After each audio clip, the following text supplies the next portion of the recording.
पर एक झूला लगा हुआ होता है। उस झूले को अपनी खिड़की से देखकर उसकी बेटी टुनटुनी कहती है, अरे वाह, यहाँ पर भी झूला है। अब तो मैं झूले पर झूलूंगी। पापा देखो ना, यहाँ पर झूला है, मुझे झूले पर लेकर चलो ना। नहीं बेटा, गांव में रात के समय बाहर नहीं निकलना चाहिए। पर टुनटुनी उसकी बात नहीं मानती और रात में सबके सो जाने के बाद उस झूले पर झूलने आती है। अरे वाह, कितना मजा आ रहा है झूला झूलकर। ये कहकर वो उठने की कोशिश करती है, लेकिन वो उठ नहीं पाती। अरे ये क्या हो रहा है, मैं उठ क्यों नहीं पा रही हूँ। माँ पापा बचाओ मुझे, बचाओ माँ। उसकी आवाज़ सुनकर बंटी कबूतर और बबली कबूतरी टुनटुनी को देखने के लिए कमरे में जाते हैं, पर टुनटुनी वहाँ नहीं मिलती। तभी दोनों झूले के पास टुनटुनी को बेहोश देखते हैं। मेरी बच्ची, ये क्या हुआ तुझे? इतना मना किया था, लेकिन फिर भी तू झूले के पास चली गई। बबली, तुम परेशान मत हो, इसे अंदर लेकर चलते हैं। फिर पानी डालने पर टुनटुनी होश में आ जाती है। फिर सब सो जाते हैं। अगले दिन रात होने के बाद टुनटुनी अचानक से उठती है और उसकी आंखें लाल हो जाती है, क्योंकि अब उसमें झूले वाली भूतिया चिड़िया की आत्मा का वास हो जाता है और टुनटुनी झूले पर जाकर झूलने लगती है।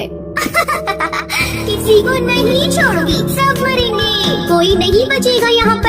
तभी बंटी उसे झूले पर बैठा हुआ देख लेता है और गुस्से में कहता है, मैंने तुम्हें मना किया था ना यहाँ आने को, पर तुम फिर क्यों आई? टुनटुनी, मैं कुछ पूछ रहा हूँ, क्या तुम्हें कुछ सुनाई नहीं देता? बेटा क्या हुआ? रात में 12 बजे झूले पर क्यों झूल रही है? ये सुनते ही भूतिया टूनी चिड़िया की आत्मा बंटी कबूतर को मारने लगती है। क्या है, क्यों मुझे परेशान कर रहे हो? जैसे झूला भी नहीं झूलने देते हो, हट जाओ मेरे सामने से, मुझे झूला झूलना है। टुनटुनी बेटा, तुझे क्या हुआ है? ऐसे क्यों कर रही है? टुनटुनी, जरूर कोई बात है, कुछ तो गलत हुआ है। हाँ, गलत तूने किया है यहाँ आकर, अब मैं तुझे नहीं छोड़ूंगी। तभी बबली कबूतरी वहाँ आ जाती है।